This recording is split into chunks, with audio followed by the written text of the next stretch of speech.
Nukamatodo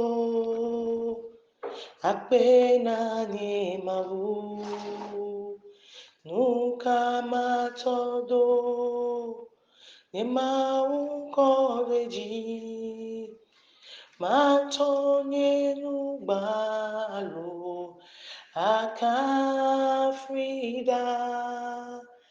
Yaya naunko Yaya naunko Nukamatodo Akpenani Mawu Nukamatodo Nemaukoreji Matonyenubalo Akafrida Yaya naunko Yaya naunko. Éternel des armées, Dieu trois fois saint, nous te glorifions ce jour spécial, car tu es le Dieu Tout-Puissant. Nous te remercions, Seigneur, pour tout ce que tu ne cesses de faire dans nos vies, sur cette plateforme, dans la vie de tous les participants, des leaders, Papa, dans la vie du corps du Christ. Nous t'élevons, Seigneur, pour qui tu es, pour ce que tu fais, car tu ne cesses de nous édifier au travers de ta parole. Seigneur, je bénis ton Saint-Nom en ce jour, je te glorifie, je te magnifie et je t'élève, Seigneur, car tu es le Dieu qui ne change pas. Merci, mon Dieu, mon roi, pour cette bénédiction d'un nouveau souffle de vie que tu nous as encore donné en ce jour.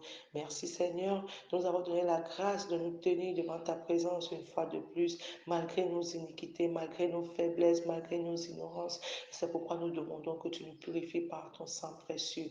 Nous remettons le partage de la journée entre tes mains et nous demandons, Seigneur, que ton Esprit Saint vienne nous assister. Et nous demandons la présence de ce Saint-Esprit, car nous ne pouvons rien faire et rien comprendre sans son aide. Au nom puissant de Jésus-Christ, j'ai prié. Amen. Alléluia. Bien-aimés en Christ, soyez abondamment bénis en ce jour spécial. Et vous écoutez la voix de la sœur Claudine. Et je suis là ce matin avec la sœur Sonia. Et nous sommes toutes du Togo. Le terme du partage de la journée se trouve dans le livre d'Apocalypse, chapitre 18. Et elle nous parle de Babylone la Grande, la destruction de Babylone. Qu'est-ce que c'est que Babylone la Grande? Qu'est-ce que c'est que la Babylone? Qu'est-ce que ce chapitre veut vraiment nous révéler en dehors des symboles ou bien des paroles cachées qui s'y trouvent? Sans plus perdre du temps, nous devons savoir que Babylone, premièrement, est un symbole d'orgueil des hommes et des puissances du monde. Quand on parle de Babylone, c'est le symbole d'orgueil des puissances de ce monde. Et c'est aussi l'ensemble des fausses religions qui rejettent Dieu. Babylone la Grande est aussi l'ensemble de fausses religions qui rejettent Dieu. Ces religions qui détournent le peuple de la vraie adoration, du vrai culte et qui empêchent le peuple de connaître le vrai Dieu et de l'adorer en vérité et en esprit. Et nous pouvons le voir dans Deutéronome 4 verset 35. Et nous devons aussi savoir que Babylone la Grande est une influence. Et Babylone la Grande, quand on parle de Babylone la Grande, et dans le livre d'Apocalypse où nous sommes, qui est le source de notre méditation de la journée, elle parle d'une femme prostituée. Donc, quand on réfère Babylone la Grande, quand on parle de Babylone la Grande, excusez-moi, on se réfère dans cet enseignement, bien dans ce passage, d'une femme prostituée qui a beaucoup d'autorité. Et là, on nous fait comprendre que cette femme est assise sur de nombreux cours d'eau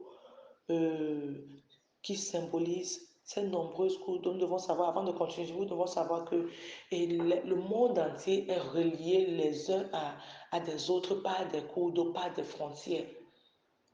Par exemple, pour aller au Bénin, il y a une rivière. Donc, dans le monde entier en général, nous sommes entourés des eaux et beaucoup de pays sont reliés les uns aux autres par des rivières, par des mers, par des plages. par des cours d'eau.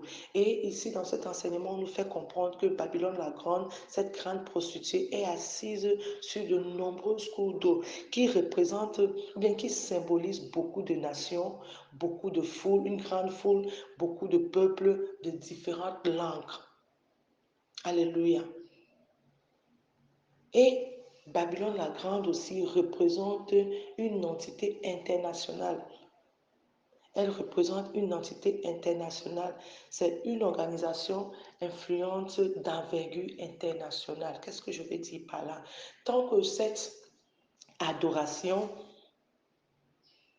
ou bien cette adoration, cette religion qui nous éloigne de la vraie religion, qui nous empêche de servir Dieu comme nous devons le servir, ou bien adorer Dieu comme nous devons l'adorer en vérité et en esprit, qu'est-ce qu'elle fait? Elle est assise sur de nombreuses nations. Donc, la femme de Babylone est juste comme un symbole utilisé, puisqu'on sait que la femme prostituée attire vers elle beaucoup de choses. Elle amène vers elle beaucoup de choses. Donc, quand on lit le passage vers, je crois que c'est le verset 7, on dit, les marchands commencent à pleurer, qu'ils ne pourront plus vendre leurs marchandises. Parce que les marchands, nous pouvons voir que les marchands qui vendent de l'or, des perles, des étoffes, ils viennent de différents pays et ils prennent des bateaux pour y arriver dans la ville et vendre ce qu'ils ont à vendre. Maintenant que cette ville qui est le siège de la pollution, de l'immoralité, de la prostitution a été détruite, ils n'auront que leurs yeux à pleurer. Alléluia.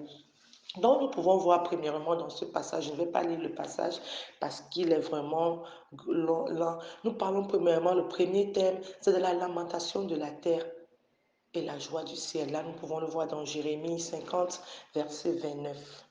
Jérémie 50, verset 29 dit, rendez-lui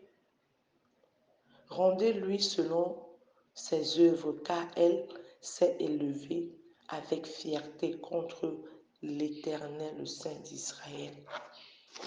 Alléluia. Ok, j'ai sauté, excusez-moi. Nous allons d'abord premièrement parler de l'ange qui annonce ou bien qui proclame la ruine.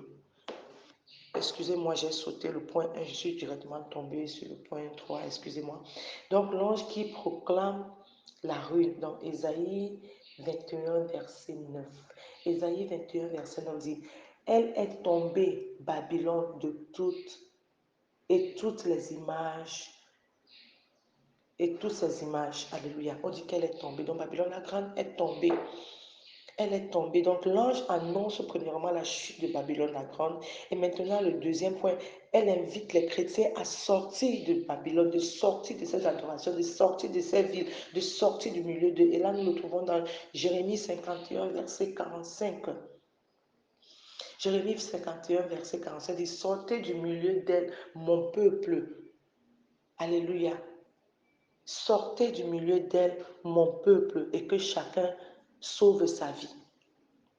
Et qui s'échappe, car la colère de l'Éternel va s'abattre au milieu de Babylone la grande. Et là maintenant, le troisième point parle de la lamentation de la terre, car la joie n'y était plus, et la joie était dans le ciel. Nous pouvons le voir dans Jérémie 50, verset 29, qui dit, rendez-lui selon ses œuvres, car elle s'est élevée avec fierté contre l'Éternel, le Saint d'Israël. Rendez-lui, détruisez-la, ne lui faites pas cadeau, ne lui donnez pas, ne lui tolérez pas ses erreurs. Faites-la périr. Alléluia. Et là, nous pouvons encore voir la destruction totale de Babylone dans Jérémie 51, verset 64. Jérémie 51, verset 64 dit, Babylone sera submergée, elle ne se relèvera pas.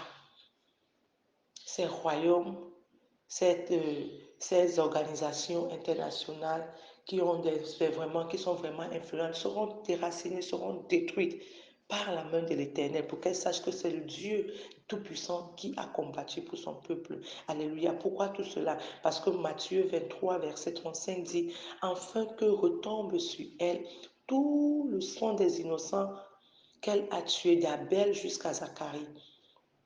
Alléluia. D'Abel jusqu'à Zacharie.